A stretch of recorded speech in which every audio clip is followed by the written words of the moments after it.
فجر نے نفی میں سر ہلایا۔ میں آپ کو زندہ دیکھنا چاہتی ہوں، میں آپ کو مرتے ہوئے نہیں دیکھ سکتی۔ مجھے آپ کی ضرورت ہے، مجھے، ولی، فلک، ہم سب کو آپ کی ضرورت ہے۔ تمہیں جانا ہوگا فجر، میرے لیے خود کو سزا مت دیں۔ اور اگلے ہی پل رئیس نے اپنا سرخ مائع سے بھرا ہاتھ اس کے سر پر رکھا اور پھر جھک کر اپنے ہاتھ کی پشت پر لب رکھے۔ تمہارے لیے کچھ بھی۔ اور فجر کی تکلیف میں 1000 گنا اضافہ ہو گیا۔ وہ تڑپ اٹھی، تڑپ تڑپ کر رو دی۔ جاؤ جلدی، جو وہ کہے وہ کرنا۔ اس کا اشارہ ولی کی جانب تھا۔ زندہ رہیے گا بگ بی، زندہ رہیے گا۔ وہ سمجھتے ہوئے اٹھ کھڑی ہوئی۔ اسے کسی کو مدد کے لیے بلانا تھا۔ رئیس نے کرسی سے ٹیک لگاتے ہوئے اپنی کلائی پر بندھی گھڑی کا بٹن دبایا۔ کلک، دروازہ کھلتا چلا گیا۔ اس نے ایک آخری نظر رئیس پر ڈالی اور کپکپاتی ٹانگوں سے باہر کی جانب بھاگی۔ اس کے باہر نکلتے ہی دروازہ پھر سے بند ہو گیا۔ منار جو جلتی نظروں سے یہ منظر دیکھ رہی تھی وہ طنز کیے بنا نہیں رہ پائی۔ وہ تمہاری اتنی پیروی کیوں کرتی ہے؟ ایسا کیا ہے تم میں رئیس؟ کیا ہے تم میں؟ رئیس کچھ بول نہیں پایا۔ تکلیف نے اس کے الفاظ چھین لیے تھے۔ باہر فجر راہداری میں بھاگتی جا رہی تھی۔ سارے کمرے بند تھے، روشنیاں بند تھیں، یہاں نیم اندھیرا تھا۔ وہ اندھا دھند بھاگ رہی تھی اور پھر وہ کسی سے ٹکرا گئی۔ نہیں، سامنے والا اسے تھام چکا تھا۔ وہ اسے اندھیرے میں بھی پہچان گئی۔ یہ اس کی خوشبو تھی۔ وہ ہسٹریائی انداز میں چلائی، ولی، وہ بگ بی، چلو پلیز۔ اس نے ولی کا ہاتھ پکڑ کر واپس کھینچا مگر وہ وہیں رکا رہا۔ وہ حیرانی سے پلٹی۔ کھڑکیوں سے آتی روشنی میں وہ اب اسے دیکھنے کے قابل ہو گئی تھی۔ ہمیں جانا ہوگا۔ اس کی آواز سرد اور فیصلہ کن تھی۔ وہ آنسو پہنچ چکا تھا۔ پر انہیں ہماری ضرورت ہے، ہمیں جانا ہوگا۔ اس بار وہ سختی سے بولا۔ نہیں، وہ چلائی، ہمیں انہیں بچانا ہے۔ اگلے ہی پل ولی نے اسے کندھوں سے پکڑ کر جھنجھوڑا۔ انہیں ہماری ضرورت نہیں ہے، چلو یہاں سے اگر تم انہیں زندہ دیکھنا چاہتی ہو۔ وہ اسے پکڑ کر کھینچ رہا تھا جبکہ فجر بت بنی کھڑی تھی۔ جو وہ کہے وہ کرنا۔ رئیس کے الفاظ اس کی سماعت سے ٹکرائے۔ حالات ایسے ہو چکے تھے کہ اس کے حواس کام نہیں کر پا رہے تھے۔ یکدم ہی راہداری کی دھیمی روشنیاں جل اٹھیں، ایمرجنسی لائٹس۔ راہداری نیم روشن ہو گئی۔ وہ اسے لے کر ایک جانب مڑ گیا اور تبھی دوسری جانب سے مرکزی سیڑھیوں سے سفید فراک میں ملبوس فلک بھاگتی آ رہی تھی۔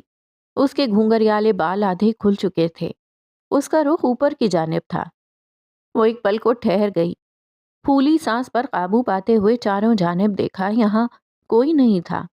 آخر آج اتنا سناٹا کیوں تھا؟ یہ جہنم کی آنچ جتنی بڑی عمارت پہلے اتنی خوفزدہ کبھی نہیں لگی تھی۔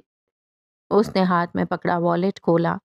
اس کے اندر وہ نازک سی چھری تھی، ٹشو میں لپٹی ہوئی، جو اسے فجر نے دی تھی۔ اس نے وہ چھری نکالی اور والیٹ وہیں پھینکتے ہوئے سیڑھیوں کی جانب قدم بڑھائے۔ کمانڈ روم اوپر تھا اور اسے وہاں پہنچنا تھا۔ جبکہ اوپر کمانڈ روم میں منار کی نظریں اسکرین پر تھیں۔ ٹائمر چل رہا تھا، صرف 20 منٹ بچے تھے۔ وہ مسکرائی۔ 20 منٹ بعد ایک نیا دھماکہ ہونے والا تھا۔ نیچے راہداری سے نکل کر ہیڈ آفس کے پچھلے حصے کی جانب بھاگتے ہوئے ولی کے کان میں لگے ایئر بڈ میں سنسناہٹ ہوئی۔ ہیلو اسکار، تم سن رہے ہو؟ ہاں، میں سن رہا ہوں۔ اس نے فجر کا ہاتھ مضبوطی سے تھام رکھا تھا۔ یہاں حالات قابو میں ہیں، میں واپس آ رہا ہوں، ہمارے 3 گارڈ ہلاک ہوئے ہیں۔ جبکہ ولی نے بھاگتے بھاگتے رک کر اوپر کمانڈ روم کی جانب دیکھا۔ اس کا تنفس پھولا ہوا تھا۔ جلدی آؤ، تمہاری ضرورت پڑے گی۔ پھر وہ فجر کو تھامے تیزی سے اندھیرے میں آگے بڑھ گیا۔ رئیس زہر اور خون کے ملبے میں فرش پر بیٹھا اٹھنے کی کوشش کر رہا تھا۔ اس کی سفید شرٹ اب سرخ ہو چکی تھی۔ اسی لمحے کمانڈ روم کے ساؤنڈ پروف گلاس وال کے دروازے پر فلک کا سایہ ابھرا۔ پہلے تو وہ ساکت ہوئی۔ اندر کا منظر نظر آ رہا تھا۔ اب زور زور سے دروازہ تھپتھپا رہی تھی، اسے کھولنے کے لیے چیخ رہی تھی مگر اس کی آواز اندر نہیں آ سکتی تھی۔ اندر کا منظر دیکھتے ہی اس کی آنکھیں خوف سے پھٹ پڑی تھیں، اس کے ہاتھ لرز رہے تھے۔ رئیس فرش پر خون میں لت پت تھا اور منار فاتح بنی کھڑی۔ رئیس کی نظر اس پر پڑی، منار نے بھی دیکھا۔ ماننا پڑے گا، تم پر جان مارنے والوں کی کمی نہیں ہے رئیس، مگر افسوس تمہیں آج کوئی نہیں بچا پائے گا۔ فلک کی آواز اندر تک نہیں آ رہی تھی مگر وہ چیخ رہی تھی، دروازہ کھولیں پلیز، یہ کیا ہو رہا ہے؟ وہ آنکھیں پھاڑ پھاڑ کر دیکھ رہی تھی۔ رئیس دروازہ نہیں کھولنا چاہتا تھا، وہ نہیں چاہتا تھا کہ فلک اس موت کے کنویں میں داخل ہو، مگر اس نے دروازے کے باہر کھڑی لڑکی کی آنکھوں میں وہ وحشت دیکھی تھی جو جان لیوا تھی۔ اس نے کرسی سے ٹیک لگاتے اپنی ڈیجیٹل گھڑی کی جانب دیکھا اور ایک بٹن دبایا۔ کلک کی آواز سے دروازہ دائیں جانب کھلتا چلا گیا۔ وہ ایک جھٹکے سے اندر داخل ہوئی۔ چہرہ سفید پڑ چکا تھا جبکہ آنکھیں حیرت سے مزید بڑی ہو چکی تھیں۔ یہ کیا ہو رہا ہے یہ؟ وہ رئیس کی جانب بڑھی، چھری اس کے ہاتھ سے گر گئی۔ آپ ٹھیک ہیں؟ اس کی سفید فراک فرش پر پھیلے خون میں پھیل گئی۔ وہ اس کے قریب جھکی اور تبھی رئیس کو ابکائی آئی۔ وہ اٹھنے کی کوشش کر رہا تھا۔ فلک نے اس چہرے کو چھوا جسے چھونے کی تمنا جان نہیں چھوڑتی تھی۔ اس کی انگلیاں لرز رہی تھیں، اس کی آنکھیں خوف سے پھیل گئی تھیں۔ رئیس نے آستین سے منہ صاف کیا، آواز گھٹ رہی تھی۔ میری بات سنو فلک، غور سے سنو۔ یہ سب کیا ہو رہا ہے؟ سیکیورٹی، میسم یہاں ہوتا تو اس پکار پر جان لٹا دیتا۔ وہ اس کے منہ سے خون نکلتے دیکھ کر حواس کھو رہی تھی۔ اس نے اپنے دوپٹے کا پلو پکڑا اور رئیس کا منہ صاف کرنے کی کوشش کی، جبکہ رئیس نے فوراً اس کا ہاتھ پکڑ لیا، مضبوطی سے، تحکم سے۔ میری بات سنو، میں جو کہہ رہا ہوں غور سے سنو۔ جبکہ فلک کی آنکھیں آنسوؤں سے بھرنے لگیں۔ تم نے جو گھر بنایا ہے وہ بہت خوبصورت ہے، سن رہی ہو نا؟ وہ ہانپتے ہوئے بولا۔ اسے قائم رکھنا مضبوطی سے، تمہاری ضرورت ہے اس گھر کو۔ وہ مضبوط لہجے میں کہہ رہا تھا، جبکہ فلک نے خوف سے منار کی طرف دیکھا جو سینے پر بازو باندھے یہ جذباتی ڈرامہ دیکھ رہی تھی۔ کیا کیا ہے تم نے ان کے ساتھ؟ اس نے خوف سے پھٹی پھٹی نگاہیں لیے منار سے پوچھا۔ میں نے کچھ نہیں کیا، اس نے زہر کھا لیا۔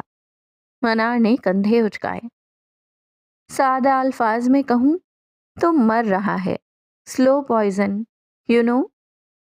فلک کو اپنے آس پاس دھماکے ہوتے محسوس ہوئے۔ پہلے ہی خون سے بھرا ہوا فرش، اس کا دل ڈوب رہا تھا۔ یہ کیا؟ اس کے الفاظ دم توڑنے لگے۔ رئیس نے ہنسنے کی کوشش کی مگر اسے کھانسی کا دورہ پڑا۔ میں نہیں مروں گا، میں جانتا ہوں، میں ایک رائٹر کی محبت ہوں، میں زندہ رہوں گا، تم مجھے زندہ رکھو گی۔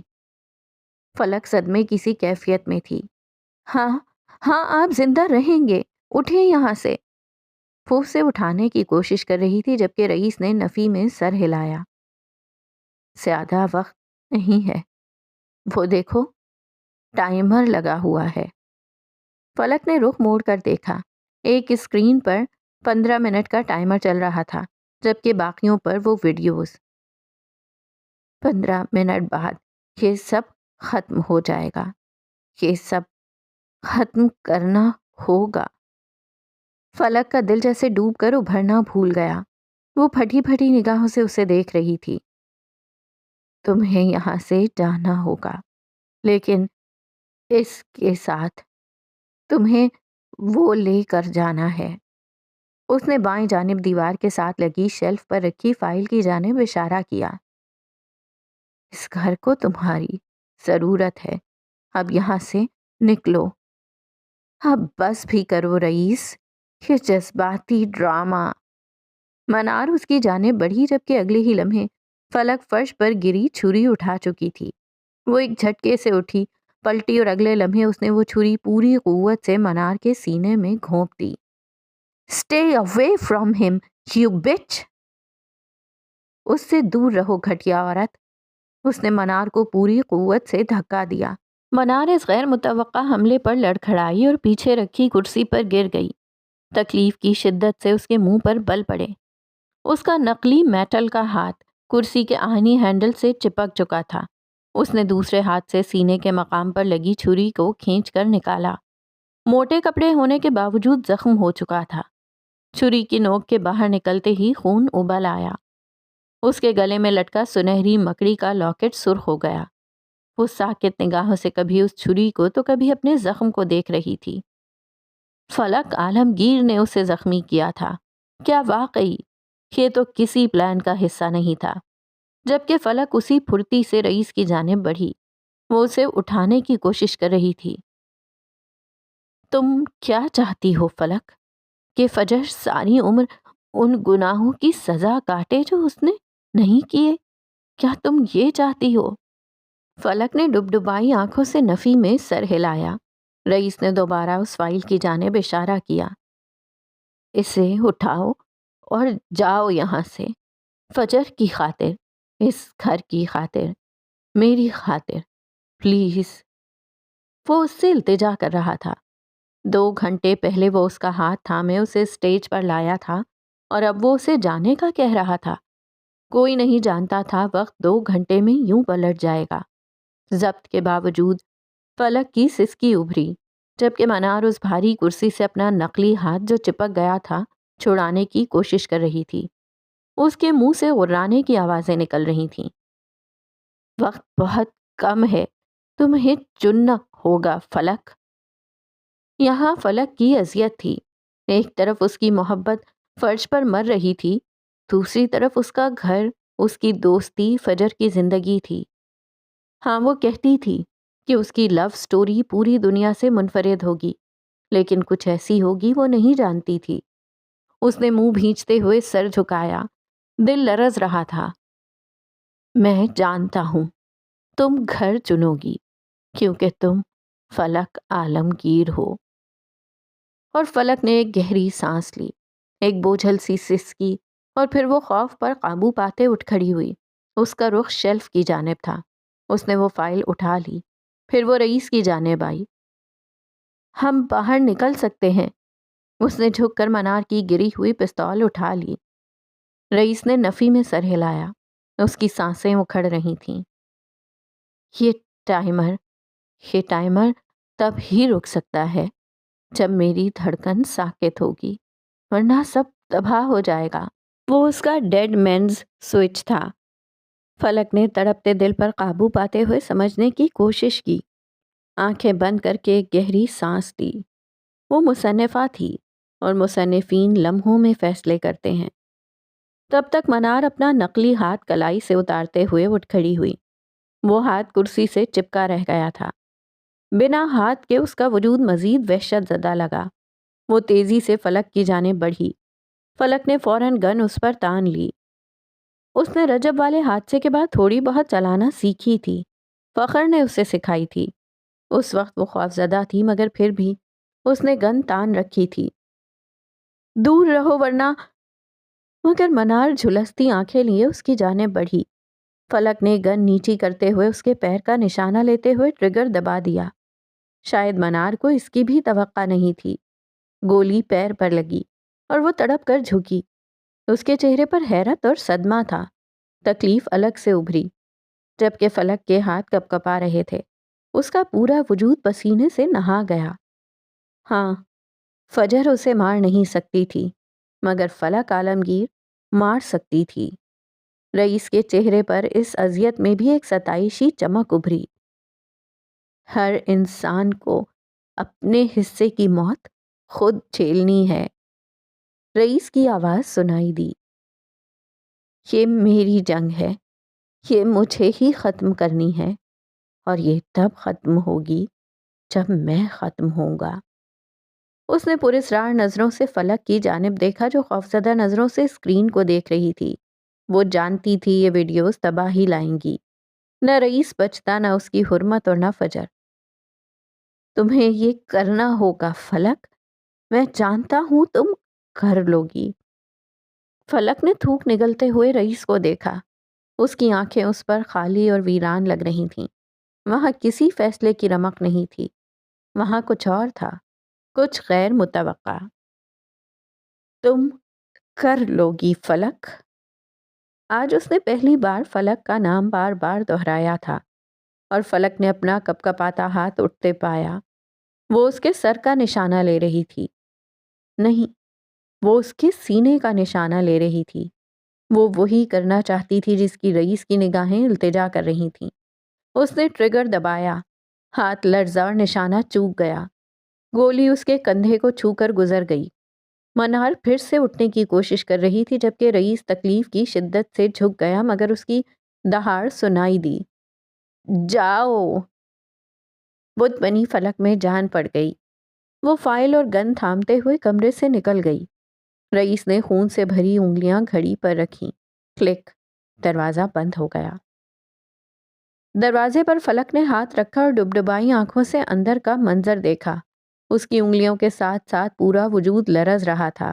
پھر وہ ہٹ گئی۔ رئیس اب کمرے میں منار اور موت کے ساتھ اکیلا تھا۔ ٹائمر اب بھی چل رہا تھا مگر اسکرینیں جامد تھیں۔ وہ جو فرش پر خون اور زہر کی اذیت میں لپٹا تھا، اس نے پوری قوت جمع کی۔ وہ اٹھا۔ اس کی کرہ بھی غراہٹ جیسی تھی۔ پھر وہ اپنی زخمی ٹانگ کو گھسیٹتا ہوا خود کو واپس کرسی پر گرا دیا۔ منار، جو اپنے پیر کے زخم سے کراہ رہی تھی اور ایک ہاتھ سے خود کو سنبھالتے ہوئے اٹھنے کی کوشش کر رہی تھی، اس کی وحشت بھری ہنسی سنائی دی۔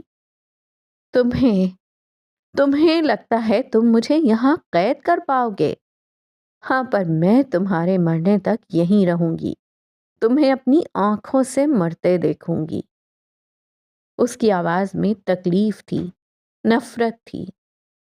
افسوس بادشاہ، آج تمہاری رعایا میں سے کوئی نہیں تمہیں بچا پایا۔ رئیس کا سر جھکا ہوا تھا، اس کی ٹھوڑی سینے سے لگی تھی، اس کا جسم زہر اور درد کی اذیت سے کانپ رہا تھا۔ اور پھر ایک دبی دبی آواز ابھری، ہنسی کی۔ پہلے ایک ہلکی سی کھانسی، پھر ایک گہری ہنسی۔ اس نے سینے سے لگی اپنی ٹھوڑی دھیرے دھیرے اٹھائی۔ خون سے بھرے اس کے ہونٹ، اس کا چہرہ ایک اذیت ناک مسکراہٹ میں ڈھل گیا۔ پہلے اس کے قہقہے کی آواز کمانڈ روم کے در و دیوار نے سنی۔ منار اسے یوں ہنستے دیکھ کر ایک لمحے کو ٹھٹک گئی۔ یہ شکست خوردہ آدمی کی ہنسی نہیں تھی۔ رئیس نے چہرہ اٹھا لیا اور اسے دیکھا۔ ان آنکھوں میں راز ہی راز تھے۔ وہ سیاہ آنکھیں کچھ دیر پہلے والی بے بس آنکھیں نہیں لگ رہی تھیں۔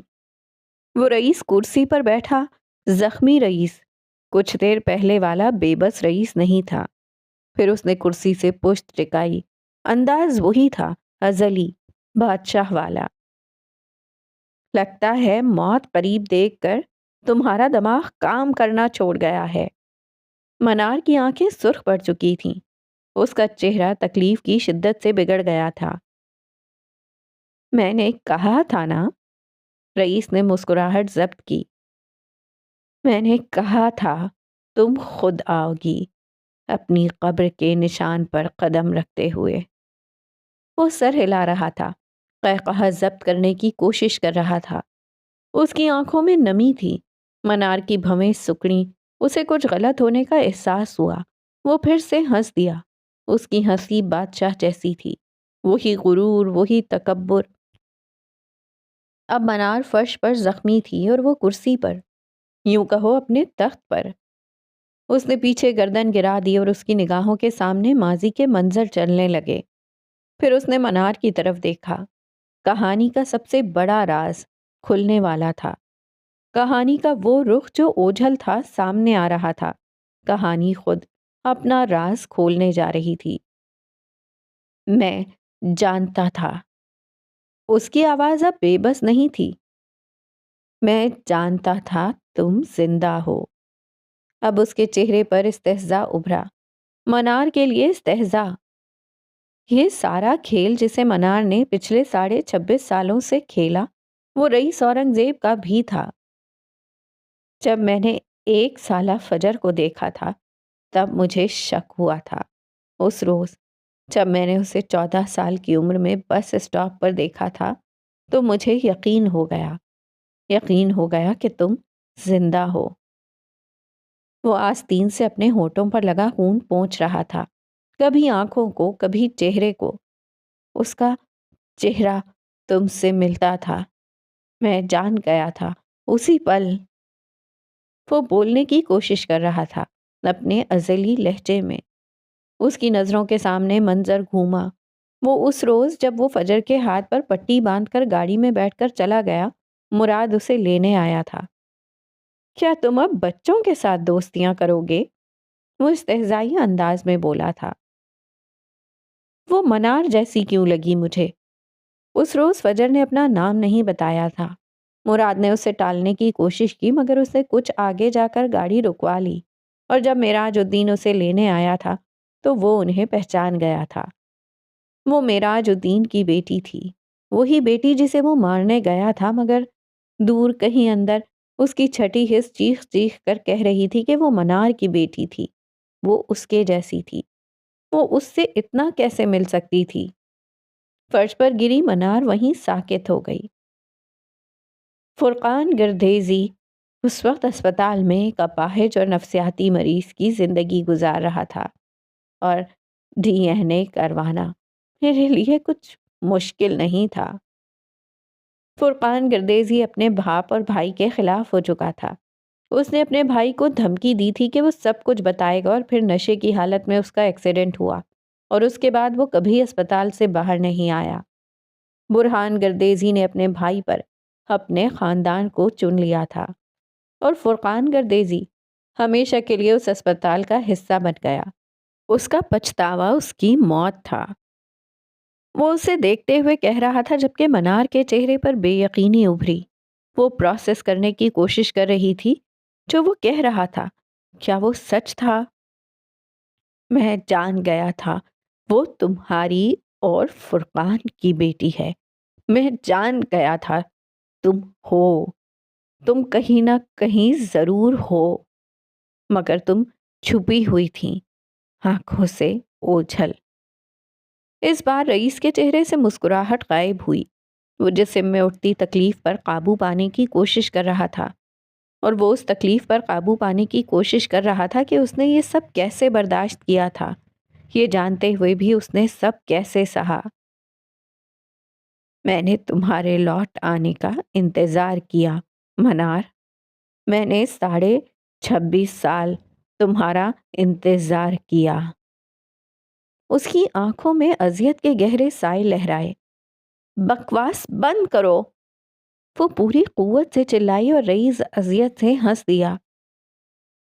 اگر تم جانتے تھے تو تم نے مارا کیوں نہیں اسے، فجر کو؟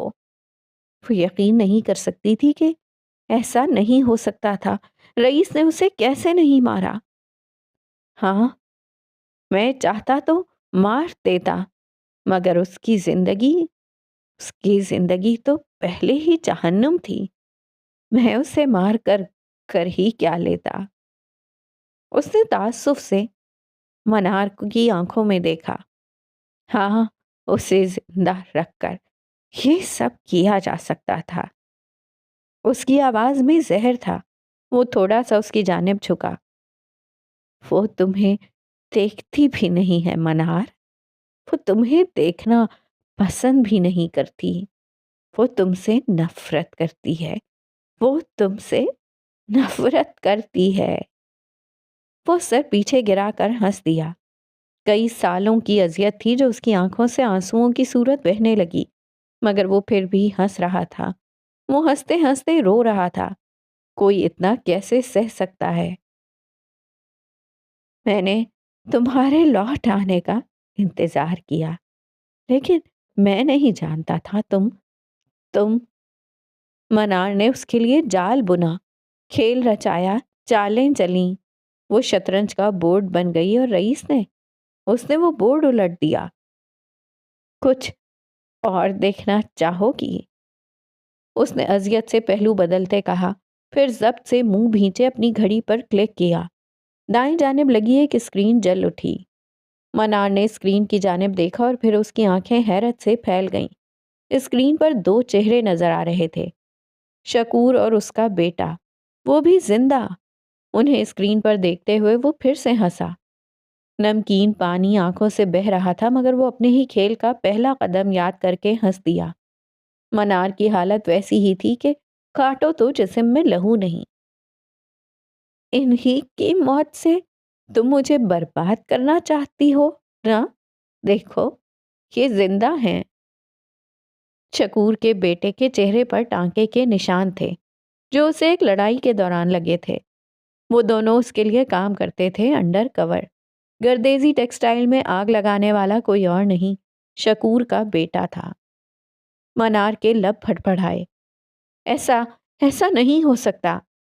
رئیس پھر سے ہنس دیا۔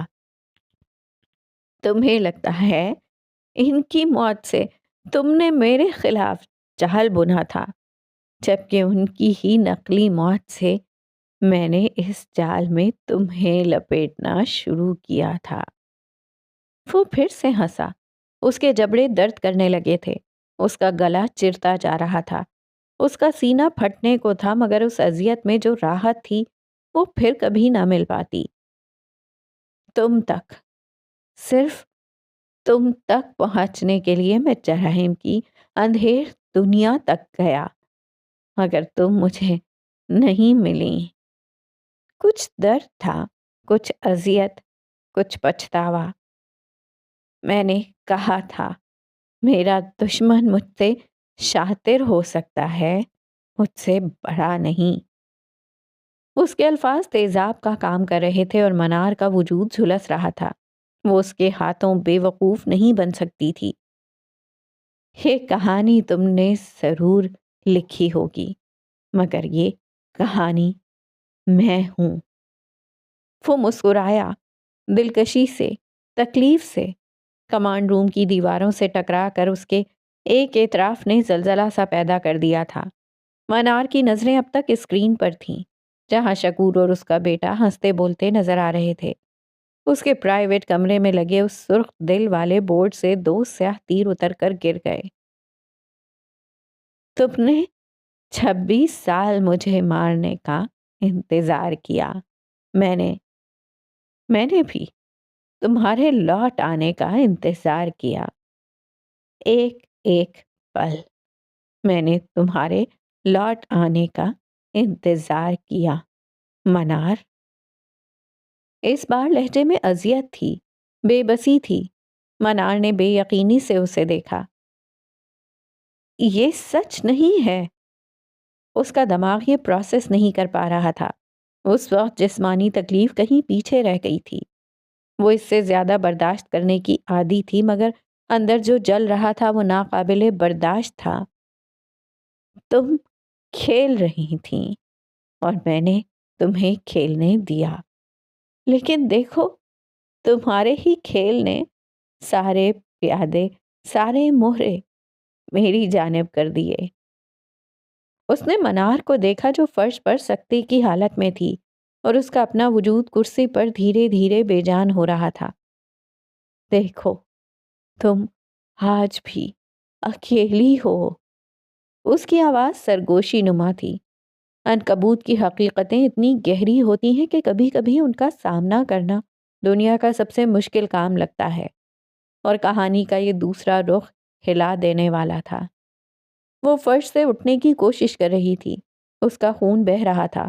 تکلیف جسمانی تھی، مگر اس سے کہیں زیادہ تکلیف اسے اس حقیقت سے ہو رہی تھی جسے وہ قبول نہیں کرنا چاہتی تھی۔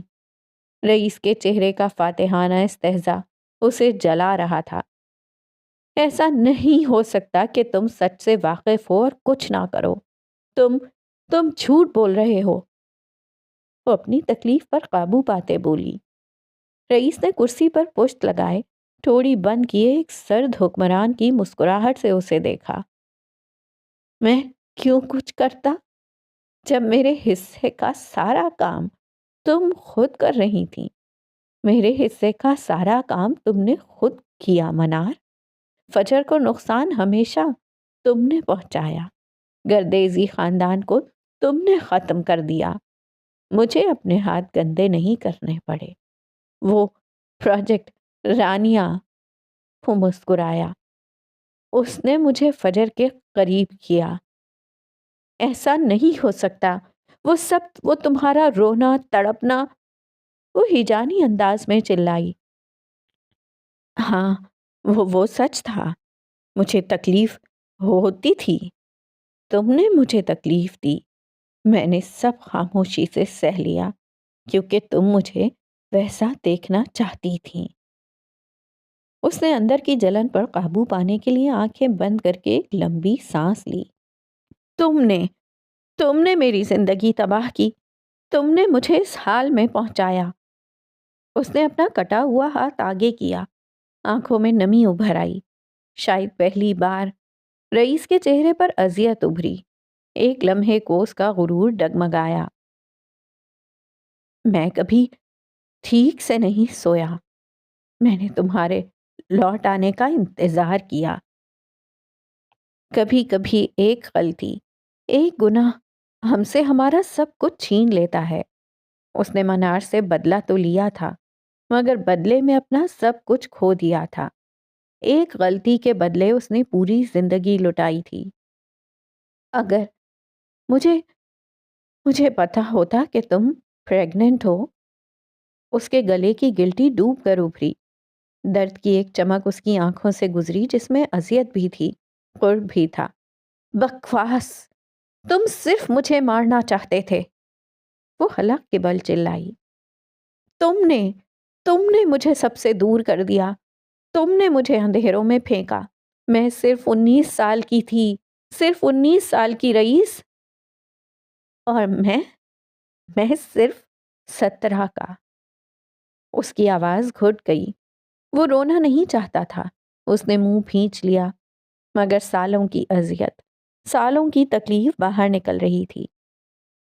تمہیں اندازہ بھی ہے میں نے زندہ رہنے کے لیے کیا کچھ سہا؟ آج میں جو بھی ہوں وہ تم نے مجھے بنایا ہے۔ رئیس نے نفی میں گردن ہلائی۔ آج جو تم ہو اپنی وجہ سے ہو۔ اس بار سانس لینے میں دشواری محسوس ہوئی۔ میرے پاس اور کوئی چوائس نہیں تھی۔ منار کے لب لرز اٹھے۔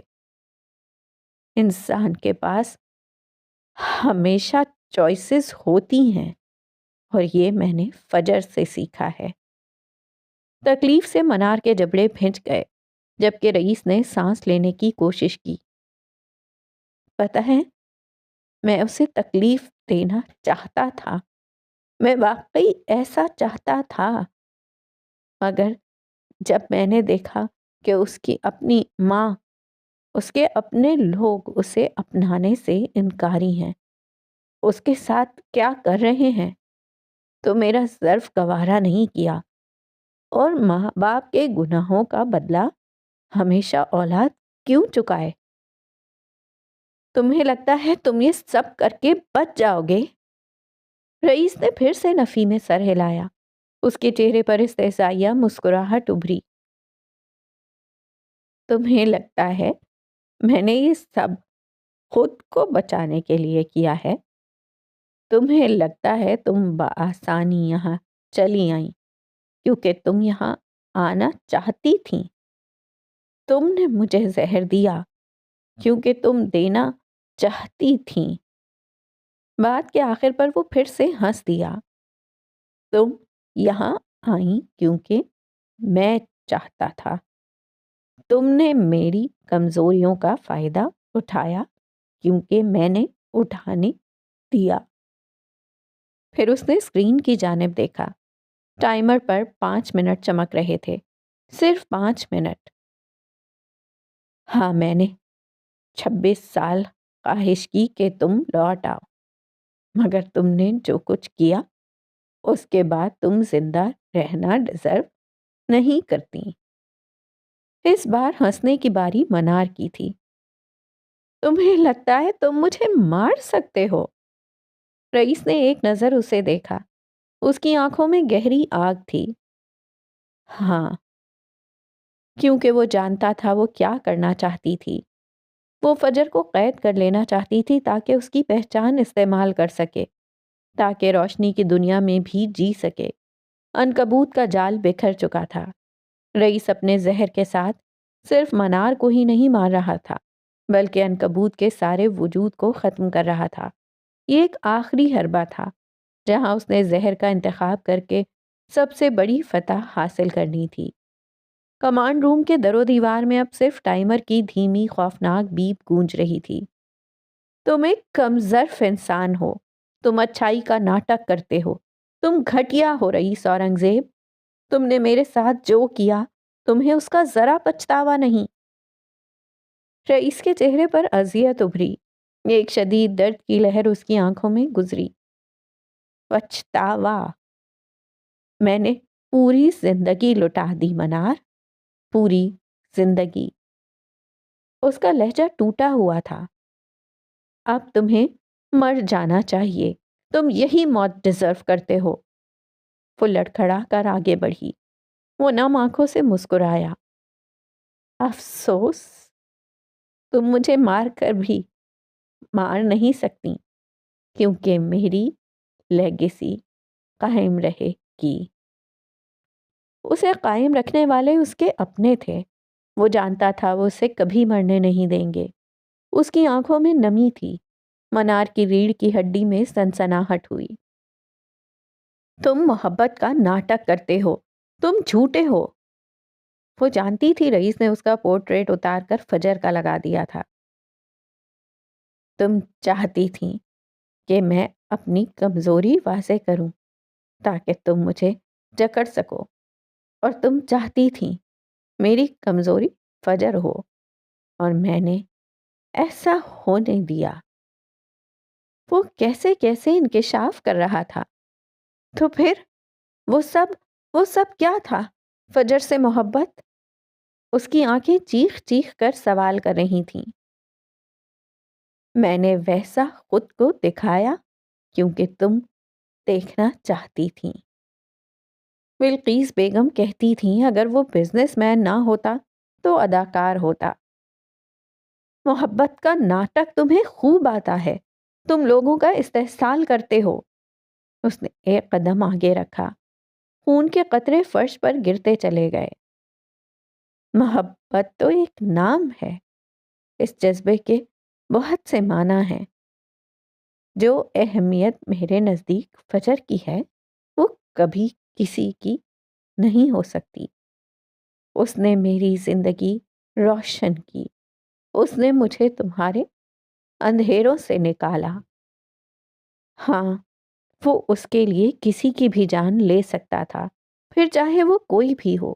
مگر افسوس کہ تمہیں یہ چہرہ پھر بھی نہیں ملا، اور کبھی نہیں ملے گا، کسی جہان میں نہیں۔ تم تڑپو گے، ہمیشہ تم تڑپو گے۔ جانتا ہوں، وہ اذیت کا گھونٹ بھرتے ہوئے بولا، اور پھر اس نے نظریں منار کی نگاہوں میں جمائیں۔ مگر تم ہمیشہ ہر جہان میں میرے ہاتھوں مرو گی۔ تکلیف کی ایک زوردار لہر اٹھی اور رئیس کو لگا اس کی انتڑیاں منہ کے راستے باہر نکل آئی ہوں۔ وہ تکلیف سے جھک گیا، پھر بمشکل سیدھا ہوا اور پھر ہنس دیا۔ اب سمجھ آیا، اب سمجھ آیا لوگ مجھے بادشاہ کیوں کہتے ہیں۔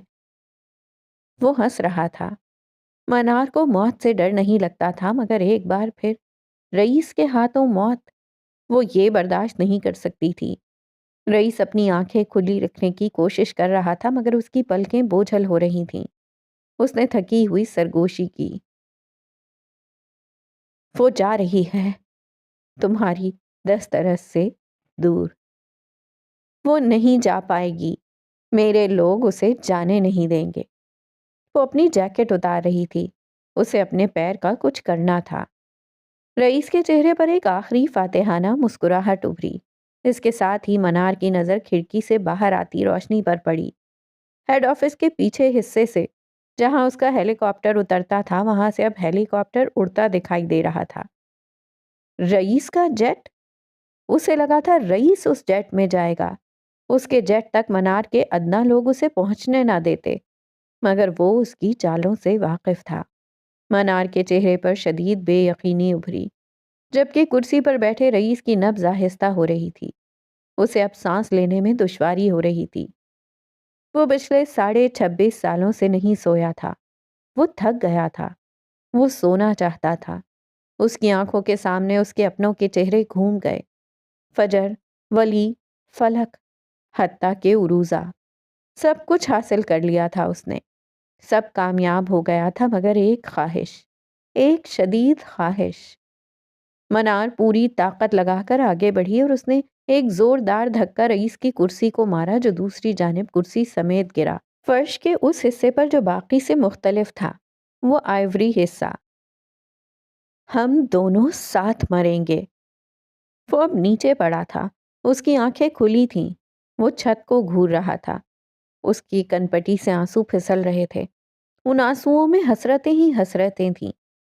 اس ٹوٹے پھوٹے لبوں سے ابھری ایک شدید خواہش، مجھے تم سب کے ساتھ ایک گھر بنانا تھا۔ وہ اب دروازہ کھولنے کی کوشش کر رہی تھی، مگر بے سود۔ وہ دوبارہ اس کے ہاتھوں مرنا نہیں چاہتی تھی۔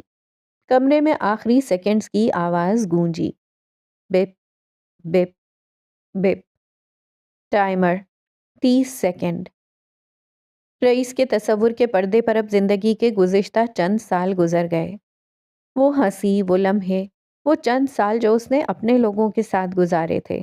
وہ آنکھیں کھلی رکھنا چاہتا تھا۔ وہ ان لمحوں کو مزید جینا چاہتا تھا، مگر اس کا وجود بے جان ہو چکا تھا۔ اس کی آنکھیں بند ہو رہی تھیں۔ منار اس پر جھکی ہوئی اسے جھنجھوڑ رہی تھی۔ وہ ایسے نہیں مر سکتی تھی، ہرگز نہیں۔ اس کے ہاتھوں تباہ ہو کر نہیں۔ اس کی آنکھیں وحشت سے پھٹ پڑی تھیں۔ وہ جال بنتی رہی، مگر بھول گئی، شکار اگر خود کو قربان کر دے تو جال ٹوٹ جاتا ہے۔ تم ایسا نہیں کر سکتے رئیس، اٹھو۔ اس نے پوری قوت سے رئیس کے سینے پر مکہ مارا، جبکہ رئیس کا وجود بے جان ہو چکا تھا۔ وہ چاہ کر بھی نہ اٹھ پاتا۔ داستان ختم ہونے والی ہے۔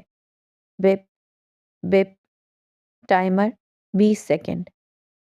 رئیس نے آنکھیں کھولنے کی آخری کوشش کی۔ اس کی نظر منار کے چہرے پر ٹھہر گئی۔ داستان ختم ہونے والی ہے۔ وہ اس کا چہرہ دیکھ رہا ہے، مگر اسے منار کی بجائے ایک روشن چہرہ نظر آ رہا تھا۔ وہ دیکھنے میں ایسا ہی تھا، مگر اس کی روح مختلف تھی۔ تم میری آخری محبت ہو۔ اور پھر اس کی آنکھیں بند ہو گئیں۔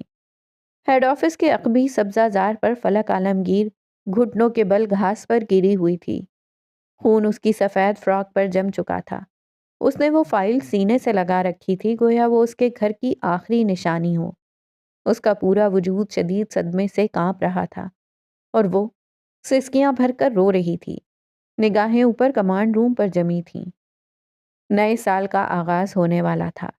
ڈارک سٹارز کی لانچ کے بعد عوام کا ہجوم، میڈیا اور باقی سب نئے سال کے جشن میں پرجوش تھے۔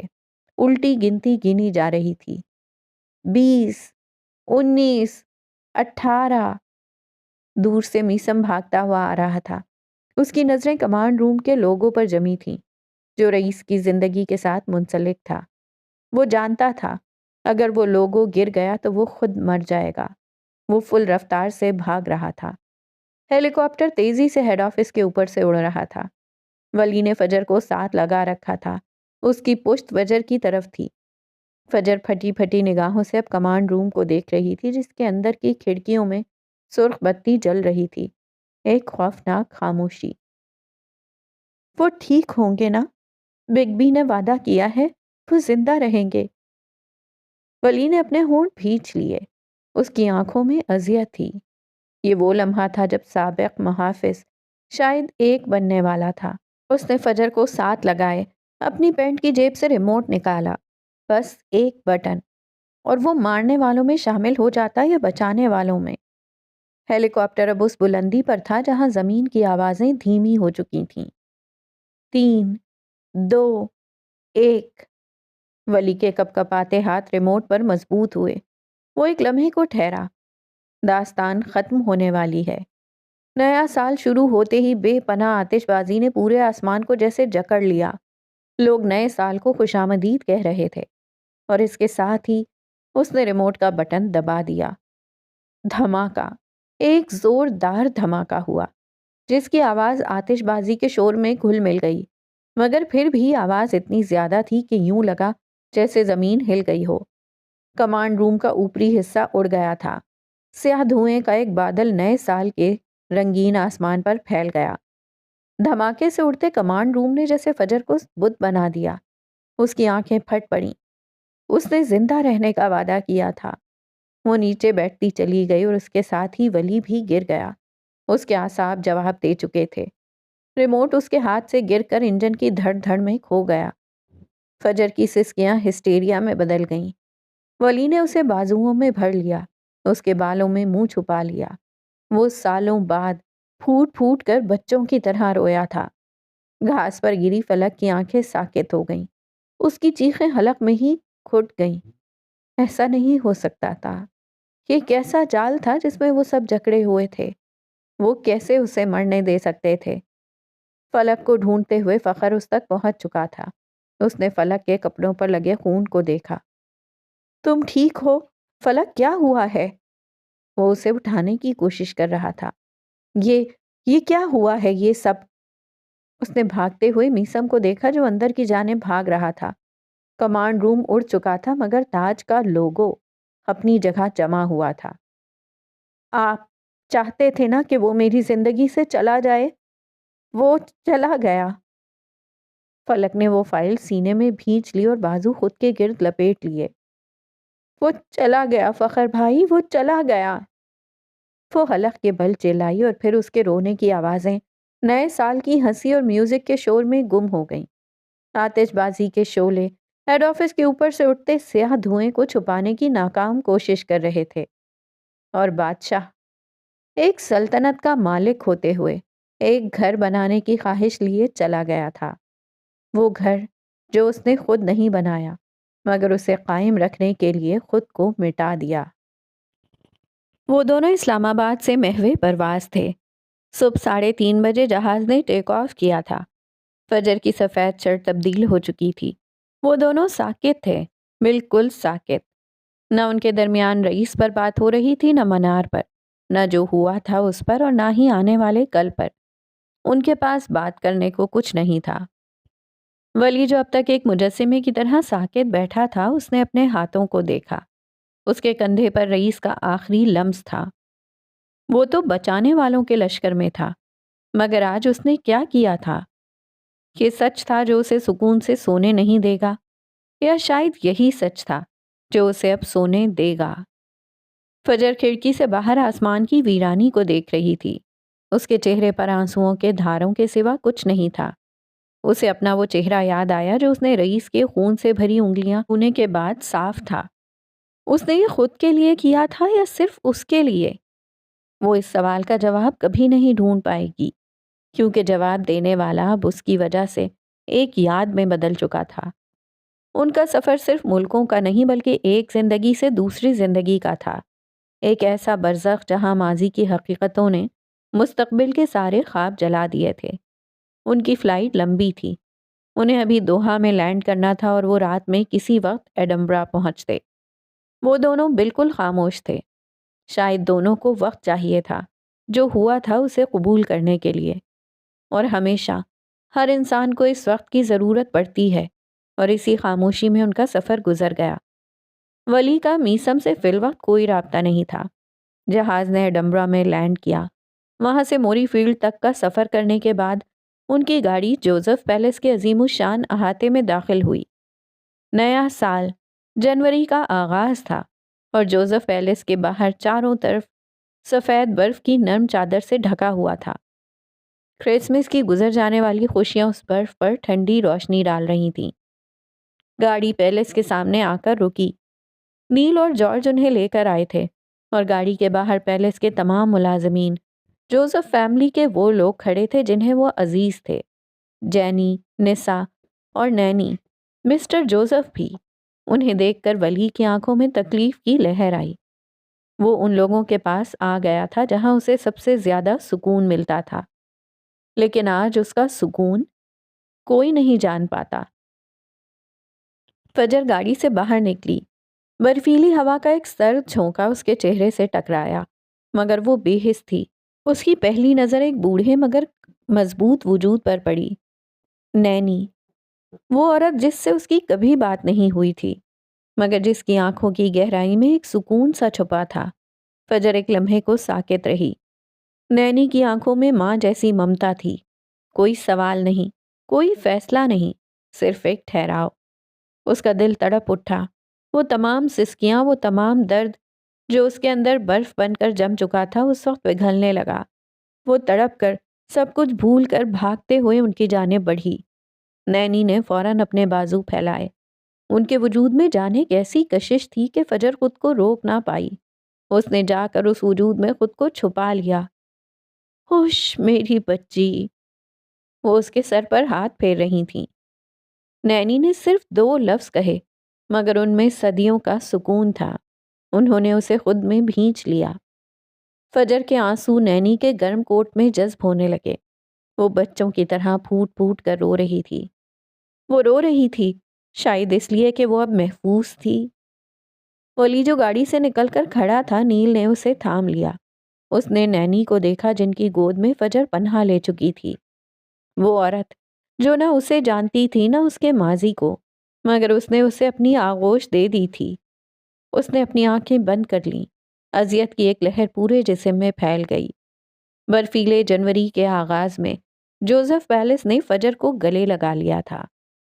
وہ ایک بادشاہ کے لیے اپنا گھر ہار کر آئی تھی، مگر اسے ایک ایسی آغوش ملی تھی جو گھر سے بھی زیادہ تھی۔ یہ آغاز تھا بہت تکلیف دہ، ایک ایسا آغاز جس کی بنیاد ایک عظیم قربانی پر رکھی گئی تھی۔ سورج کی پیلی روشنی سن روم میں پھیلی تھی۔ اس کے سامنے سبزہ زار تھا، مگر اس وقت سب کچھ دھندلا اور بے رنگ محسوس ہو رہا تھا۔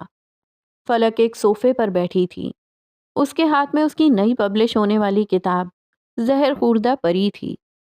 وہ کتاب ایک غزل کی طرح نازک مگر اندر سے زہر آلود تھی۔ اس کی جلد پر وہ خود کو دیکھ رہی تھی۔ اس نے آہستہ سے کتاب کا پہلا صفحہ کھولا۔ اس کی پہلی کتابوں کی طرح اس کا انتصاب بھی محبت کے نام تھا۔ محبت کے نام جس پر میں نے اپنے گھر کو چن لیا۔ وہ محبت جس کی آخری سانسیں اس نے اپنی آنکھوں سے دیکھی تھیں۔ وہ محبت جس کے وجود کو ختم کرنے کے لیے اسے خود کو منطق کے حوالے کرنا پڑا تھا۔ اس کی ذہنی حالت ایک جمود کا شکار تھی۔ اس کا وجود سرد ہو چکا تھا، جیسے ایڈمبرا کی برف اس کے اندر اتر آئی ہو۔ اس کے ہاتھ لرز رہے تھے۔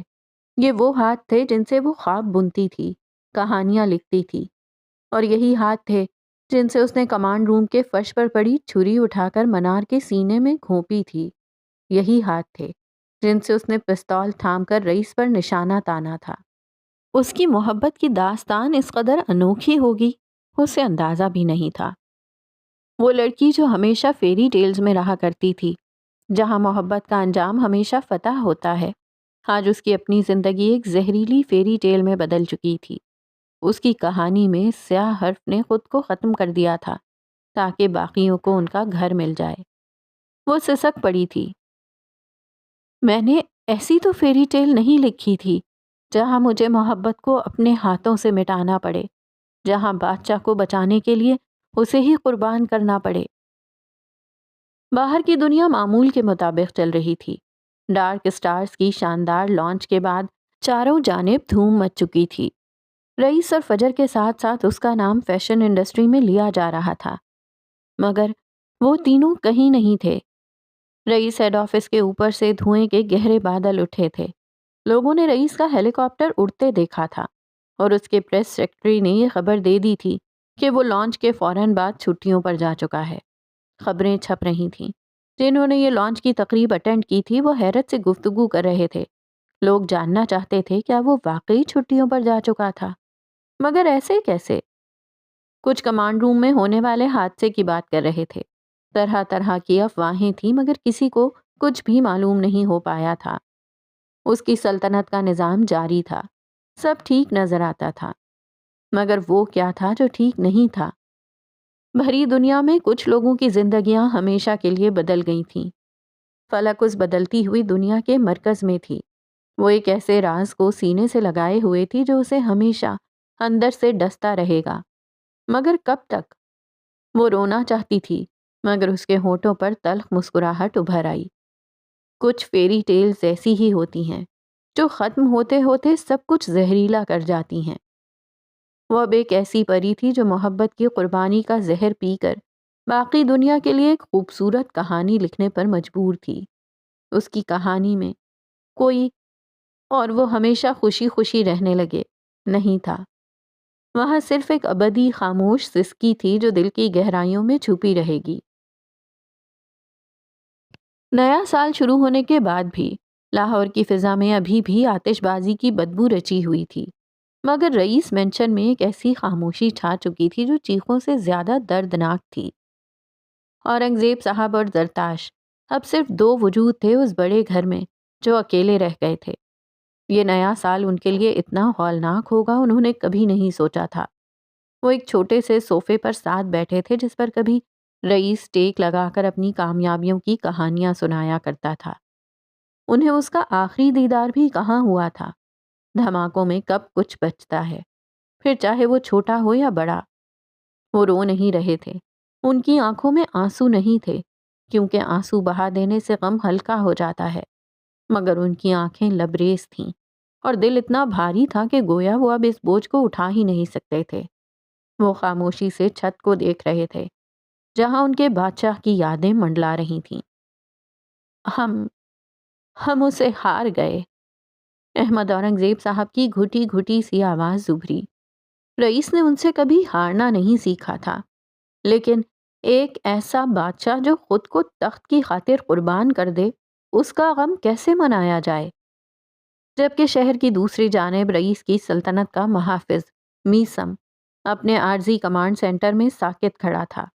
نئے سال کی پہلی صبح میں اس نے کئی جنازے اٹھائے تھے۔ اس نے وہ سب کچھ دیکھا تھا جو کوئی انسان دیکھ کر ٹوٹ جاتا، مگر وہ نہیں ٹوٹا۔ وہ بھاری دل کو اٹھائے نہیں پھر سکتا تھا، کیونکہ اس کے کندھوں پر رئیس اورنگزیب کا پورا کنگڈم کھڑا تھا۔ وہ ایسے کام کر رہا تھا جیسے کچھ ہوا ہی نہ ہو۔ یہ ایک روبوٹ نہیں کر رہا تھا، یہ وہ روح کر رہی تھی جسے رئیس نے سالوں پہلے انسانیت دی تھی۔ اس کی آنکھیں ہمیشہ کی طرح ٹھہری ہوئی تھیں، مگر اندر ہی اندر ایک برفانی طوفان چل رہا تھا۔ اس روبوٹ نے اس سلطنت کو بکھرنے نہیں دیا تھا۔ اس نے ایک لمحے کو اس خالی کرسی کی طرف دیکھا جہاں رئیس بیٹھا کرتا تھا۔ اس نے اپنی انگلیوں سے اس کرسی کو چھوا، گویا وہ آخری بار بادشاہ کی گرمی محسوس کرنا چاہتا ہو۔ آپ کی وراثت محفوظ ہے باس۔ اس کی آواز میں خالی پن تھا۔ پھر اس نے فوراً اپنا رخ موڑ لیا اور اگلے حکم پر کام کرنا شروع کر دیا۔ وہ جانتا تھا کہ بادشاہ کا غم بنانے کا بہترین طریقہ یہ تھا کہ نہ تخت جانے دیا جائے اور نہ تاج گرنے دیا جائے، اور اس نے نہ تخت جانے دیا تھا اور نہ تاج گرنے دیا تھا۔